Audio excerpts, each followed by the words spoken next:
بسم الله الرحمن الرحيم. يا أيها النبي إذا جاءك المؤمنات يبايعنك على أن لا يشركن بالله شيئا ولا يسرقن ولا يزنين ولا يقتلن أولادهن ولا يأتين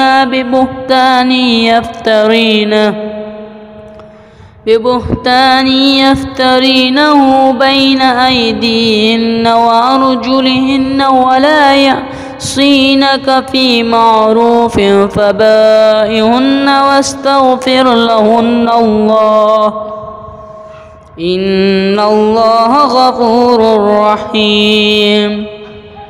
يا أيها الذين آمنوا لا تتولوا قوما غضب الله عليهم قد يئسوا من الآخرة كما يئس الكفار من أصحاب القبور. صدق الله العظيم.